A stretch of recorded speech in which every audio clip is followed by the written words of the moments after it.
Okay, hello. Could you introduce yourself briefly? Hi, yeah, so I'm Finn Grice. I use he, him pronouns in cis spaces and he, they pronouns in trans spaces. I am the director at Rose Diversity Training, where I provide consultancy and policy expertise and cultural competency training on LGBTQA+ issues. I'm also the trans advocacy officer and policy and research manager for the trans program at the LGBT Foundation. I'm also the chair and facilitator of the Trans Business Network, which is a networking group for trans non-binary people across all different kinds of organizations who maybe can't access a space within their own organization. I'm also a non-binary trans guy.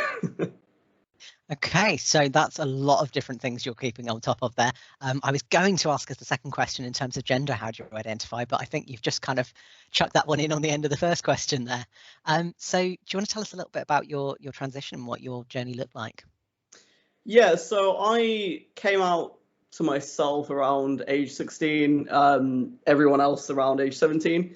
I didn't know as a kid, not all trans people do, largely because I pretty much had the ability to explore gender without being confined to this kind of narrow binary of what a girl should be. So I was into pirates, I was into Buzz Lightyear. I did the incredibly trans thing of, so one Halloween at primary school, I wanted to dress as Edward Scissorhands, and my parents just kind of let me do this. And then years later, my mom was like, "Oh, we had no idea," and I'm like, "Are you really?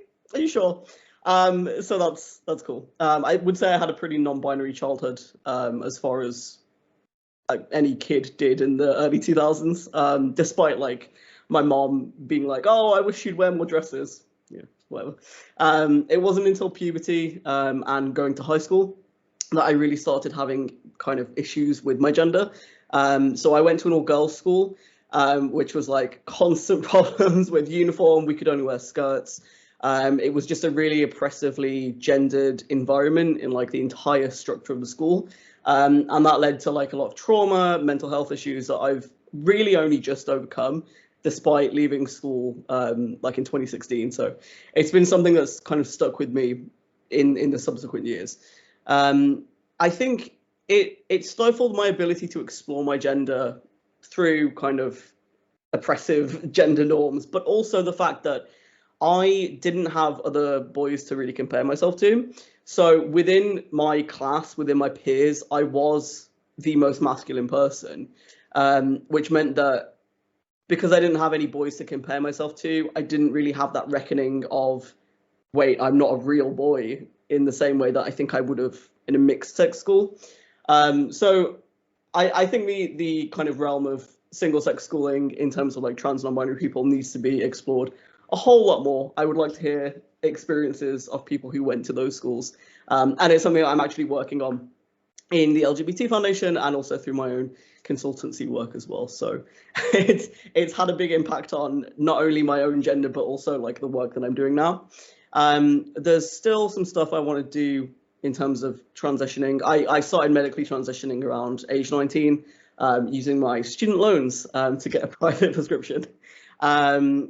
So yeah, there's still a few more things that I want to do, but I'm not really in a financial position to do most of it right now. I really don't like the idea that like transition is like this process that has a beginning and end. I see it more as kind of an ebb and a flow throughout your entire life. But for me, right now, my transition journey is kind of in a period of peaceful stagnation, I think. So yeah. Okay. Peaceful stagnation. It's a good way of phrasing it. Thank you. So what does it mean to you to be visible as a trans person in the world? It means navigating a lot of things that I think cis people don't have to navigate necessarily. There is an element of sort of protecting your own safety. So for instance, I would say that I'm a pretty visible trans person. I do not hide it. It's something that I talk about incessantly. I've chosen my career based around it. But at the same time, I don't use social media. I don't really read the news.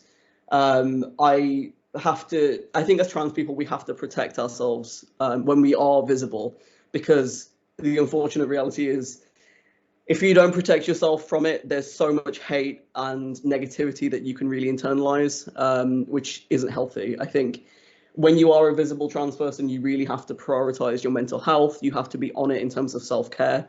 I think we are a perpetually online community for many reasons. Some of them good, some of them bad, but that can lead to a lot of digital self-harm in that we don't take the steps we should take to protect ourselves in those spaces. So that's something that I've really had to work on. And I think it just comes with the territory of being visible, I guess. Yeah. So why do you choose to be visible about being trans? I think partially because I feel like I have something to offer in terms of like, I can see real tangible problems. So for instance, my experiences at school, I almost started having this opinion of, well, I'm going to do it out of spite. If I'm seeing these problems, someone's got to deal with them. Why shouldn't it be me? So it's more visibility out of spite than choice, I think. But it's led to some really cool opportunities, and I love my many careers that I seem to have. And I don't think I would be in that position if I wasn't visible. But I think it is making the decision to be visibly trans is a brave one, and not everyone has the ability to do that for many different reasons. And I don't think that's why we're talking to people who are. Yeah, I don't think it's necessarily like an indication of someone's worth whether they are visible or not. It's just it really just depends on your circumstances. Okay, so talking a little bit about Trans Day of Visibility, obviously that's why we're doing this. What would you say that Trans Day of Visibility means to you? So I have quite a few mixed feelings about Trans Day of Visibility, and its sort of usefulness as a holiday. For me, Trans Day of Visibility means giving us space to dream and create about like futures that we want to see. I'm I'm a bit tired of the Trans Day of Visibility events that we often see, where it's a corporation who've kind of changed their logo for one day, who've wheeled out the one trans person they have in their organization to talk about what transitioning meant to them and what it means to be a trans person. I don't think those events, when they're sort of cis-centered, are particularly useful. For me, I'd like to see more work around radical alternatives to the current situations that we're in. So Trans Day Visibility for me would mean space to talk about healthcare inequalities, how we can kind of remove the healthcare monopoly from a few different private corporations and the NHS into the community, how we can make workplaces safer and more accessible for trans and non-binary people, talking about the transgender pay gap, just talking about things that don't get a lot of airtime outside of niches within our communities, and really bringing those into the mainstream conversation, I think. I hope that answered the question. Absolutely. Not the answer that I was expecting, but a really good and well thought out one. I love that answer, actually. So I'm going to be slightly mean with my next question. If you could only give one piece of advice to an aspiring ally, what would you give them as that one piece of advice? Oh, that's a really good question. Because I think allyship is allyship is one of those things where I don't think it's particularly useful to think of yourself as an ally, because it's something that we kind of appoint. That's why we use aspiring ally. Yeah, like you can call yourself an aspiring ally, and then the community gets to say, "Hey, that person was an ally right there." Yeah. So what's your one piece of advice? I think just education. Yeah. So in a word, education. In a sentence, read as much as you can by and from the trans community. Don't bother kind of reading. You don't have sides of the debate. It's not a debate. just focus on the stuff written by the trans community for the trans community, and that's going to give you a great deal of knowledge, more so than you would otherwise have, I think. Okay, so stop looking at it as debate and just educate yourself on trans experiences. Yeah, I think so.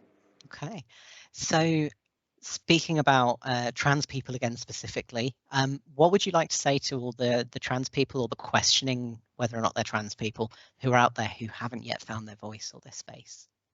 So I would say if you are questioning, just try it out, see what feels comfy. Try different names, try different clothing, try different gender presentations. You don't have to settle on anything. Even as a trans person, your gender identity is going to change so much over the course of your life, and also in relation to the environments that you're in. Gender is not this static thing that you have to choose and then be certain about for the rest of your life. It's a journey, it's an experience. So I think just experiment and have fun and see what feels comfy. Okay, you heard it here, folks. Finn says it's not a static thing. Gender isn't static. Thank you so much for coming along and talking to us and being part of our TDoV experience. Thank you for having me.